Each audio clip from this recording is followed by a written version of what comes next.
ក្រោយសង្គ្រាមលោកលើកទី2និងក្រោយពីការវិលមកត្រួតត្រាប្រទេសកម្ពុជាវិញបារាំងបានចាប់នាយករដ្ឋមន្ត្រីសឹង ងុក ថាញ់នៅថ្ងៃទី15ខែតុលាឆ្នាំ1945រួចបញ្ជូនទៅទីក្រុងព្រៃនគរហើយតុលាការបារាំងនៅទីនោះបានផ្តន្ទាទោសគាត់ដោយដាក់ពន្ធនាគាររយៈពេល20ឆ្នាំនិងបង្ខំឲ្យធ្វើការជាទម្ងន់តែក្រោយមកព្រះមហាក្សត្រសីហនុបានស្នើសុំបន្ធូរបន្ថយទោសរបស់គាត់ដោយគ្រាន់តែសុំឲ្យនិរទេសគាត់ទៅប្រទេសបារាំងនិងសូមឲ្យគ្រាន់តែឃុំខ្លួនគាត់នៅក្នុងលំនៅឋានមួយដែលមានការយាមកាមជាធម្មតាតែប៉ុណ្ណោះ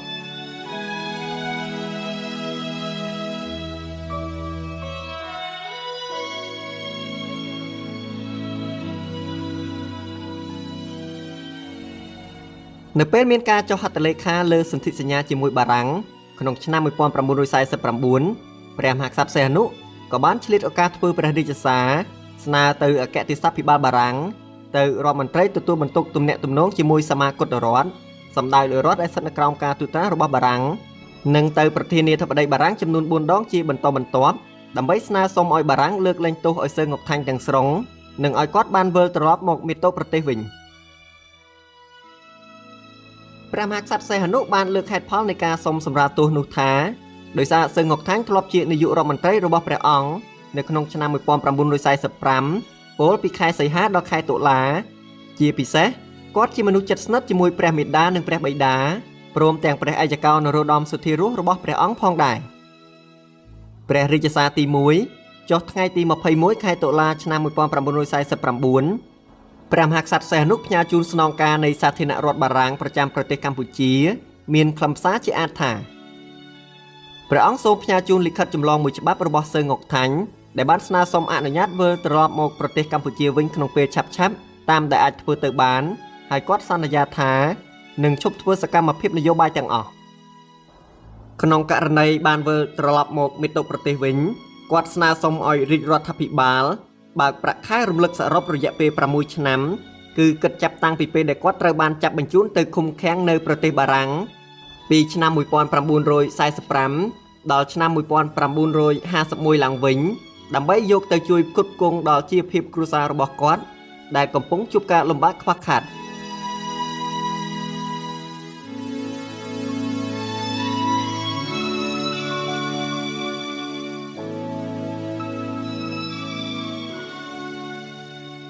ចុងក្រោយនៃរាជសារនេះព្រះមហាក្សត្រសីហនុបានស្នើសុំឲ្យស្នងការនៃសាធារណរដ្ឋបារាំងប្រចាំប្រទេសកម្ពុជាជួយអន្តរាគមន៍ទៅរដ្ឋាភិបាលបារាំងដើម្បីឲ្យសឺ ងុក ថាញ់បានវិលត្រឡប់មកមាតុប្រទេសវិញតាមការស្នើសុំរបស់គាត់ផងចំណែកសឺ ងុក ថាញ់ក៏បានសរសេរលិខិតមួយពីទីក្រុងប៉ារីសមកថ្វាយព្រះមហាក្សត្រសីហនុដោយគាត់សម្ដែងនូវការគោរពដ៏ជ្រាលជ្រៅជាទីបំផុតចំពោះព្រះអង្គនិងសូមសម្ដែងនូវកតវេទិតាចំពោះព្រះករុណា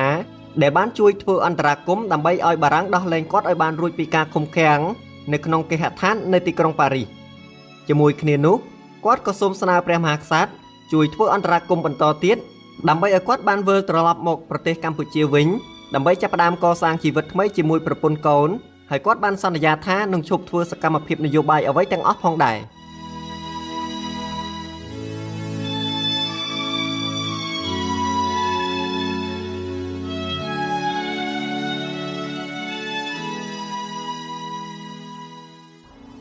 នៅថ្ងៃទី21ខែធ្នូឆ្នាំ1949សឺ ងុក ថាញ់បានសរសេរលិខិតមួយទៀតថ្លែងអំណរគុណដល់ព្រះមហាក្សត្រសីហនុដោយក្នុងលិខិតនោះបន្ទាប់ពីគាត់បានទទួលព្រះរាជសារចម្លងរបស់ព្រះករុណាចុះថ្ងៃទី6ខែធ្នូឆ្នាំ1949ដែលបានផ្ញើជូនលោកស្នងការនៃសាធារណរដ្ឋបារាំងប្រចាំប្រទេសកម្ពុជាស្ដីពីការស្នើសុំរបស់គាត់ដើម្បីដោះលែងឲ្យគាត់បានរួចផុតពីការឃុំឃាំងនៅក្នុងគេហដ្ឋាននាទីក្រុងប៉ារីសនោះមកនៅថ្ងៃនេះគាត់បានទទួលលិខិតជូនដំណឹងមួយស្ដីពីឧបនាយករដ្ឋមន្ត្រីក្រសួងមហាផ្ទៃរបស់រដ្ឋាភិបាលបារាំងបានសម្រេចដោះលែងគាត់ចេញពីការរស់នៅដោយបង្ខំនៅក្នុងលំនៅឋាននោះវិញហើយគាត់ត្រូវបានគេអនុញ្ញាតឲ្យធ្វើដំណើរដោយសេរីនៅក្នុងប្រទេសបារាំងទៀតផងសឺ ងុក ថាញ់បានសម្ដែងនៅកតវេទិតាដ៏ខ្ពង់ខ្ពស់ចំពោះព្រះករុណាដែលបានជួយធ្វើអន្តរាគមន៍ដោយស្វិតស្វាញរហូតអាជ្ញាធរបារាំងព្រមដោះលែងគាត់ដែលជាអ្នកបម្រើព្រះរាជាណាចក្រកម្ពុជានិងព្រះមហាក្សត្រដោយស្មោះត្រង់ឲ្យមានសេរីភាពវិញ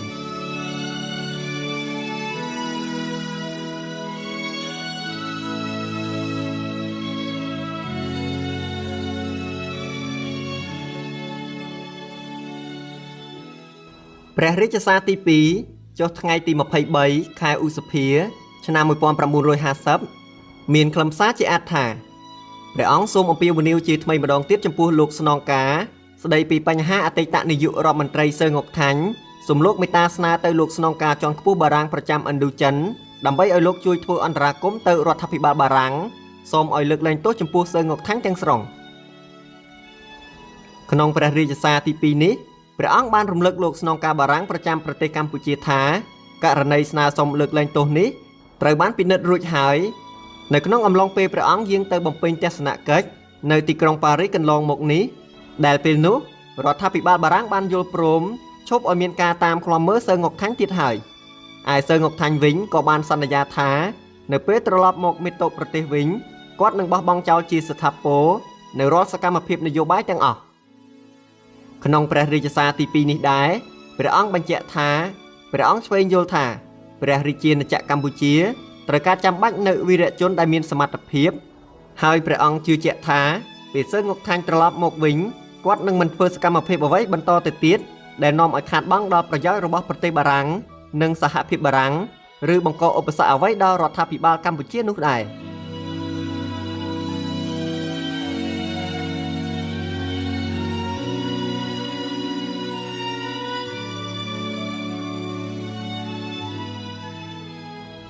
នៅថ្ងៃទី4ខែវិច្ឆិកាឆ្នាំ1950សឺងុកថាញ់បានសរសេរលិខិតមួយស្នើឲ្យព្រះមហាក្សត្រសីហនុជួយធ្វើអន្តរាគមន៍ដើម្បីឲ្យមានការដោះលែងគាត់ដោយគ្មានលក្ខខណ្ឌនិងបានវិលត្រឡប់មកមាតុប្រទេសវិញដោយគាត់ធានាអះអាងអំពីទឹកចិត្តស្វាមីភក្តិរបស់គាត់ចំពោះព្រះអង្គជាថ្មីម្ដងទៀតផងដែរព្រះរាជសារទី3ចុះថ្ងៃទី14ខែវិច្ឆិកាឆ្នាំ1950ព្រះមហាក្សត្រសីហនុផ្ញើជូនរដ្ឋមន្ត្រីទទួលបន្ទុកទំនាក់ទំនងជាមួយសមាគមរដ្ឋមានខ្លឹមសារដោយសង្ខេបថាជាច្រើនលើកមកហើយដែលព្រះអង្គបានធ្វើអន្តរាគមន៍សូមឲ្យអាជ្ញាធរបារាំងលើកលែងទោសចំពោះសឺងុកថាញ់ជាពិសេសនៅដើមឆ្នាំ1950ខាងមុខនេះសូមឲ្យអាជ្ញាធរបារាំងមេត្តាលើកលែងទោសទាំងស្រុងទៅលើជនកម្ពុជារូបនេះព្រះអង្គសង្ឃឹមថាពេលវេលាបានមកដល់ហើយដើម្បីរំលឹកឡើងវិញអំពីបញ្ហាស្នើសុំឲ្យសឺងុកថាញ់បានវិលត្រឡប់មកកម្ពុជាវិញដោយឥតលក្ខខណ្ឌព្រះអង្គជឿជាក់ថាការទុកចិត្តគ្នារវាងរាជរដ្ឋាភិបាលកម្ពុជានិងសឺងុកថាញ់នោះត្រូវបានវាយតម្លៃជាពិសេសដោយប្រជានុរាស្ត្រកម្ពុជាទាំងអស់ជាមួយគ្នានោះព្រះអង្គក៏សូមសម្ដែងនូវការសង្ឃឹមនិងការដឹងគុណចំពោះរដ្ឋមន្ត្រីបារាំងទទួលបន្ទុកទំនាក់ទំនងជាមួយសមាគមរដ្ឋថាលោកនឹងជួយដោះស្រាយបញ្ហានេះឲ្យបានស្រេចផងដែរ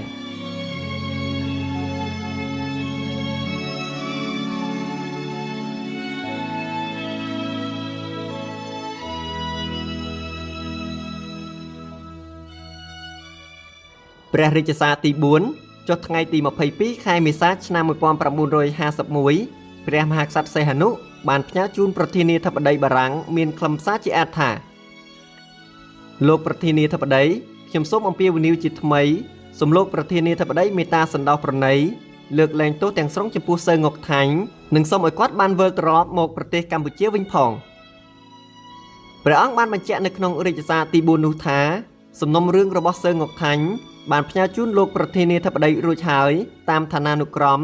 នៅដំណាច់ខែធ្នូឆ្នាំ1950ហើយព្រះអង្គបានយកបញ្ហានេះជម្រាបជូនលោករដ្ឋមន្ត្រីទទួលបន្ទុកទំនាក់ទំនងជាមួយសមាគមរដ្ឋតាមរយៈលិខិតចុះថ្ងៃទី14ខែវិច្ឆិកាឆ្នាំ1950រួចហើយផងដែរតបតាមការស្នើសុំម្ដងហើយម្ដងទៀតរបស់ព្រះមហាក្សត្រនរោត្តមសីហនុរដ្ឋាភិបាលបារាំងក៏បានអនុញ្ញាតឲ្យសឺងុកថាញ់បានវិលត្រឡប់មកប្រទេសកម្ពុជាវិញតែមជ្ឈដ្ឋានខ្លះយល់ថាក្រោយពេលសឺងុកថាញ់បានវិលត្រឡប់មកមាតុប្រទេសវិញ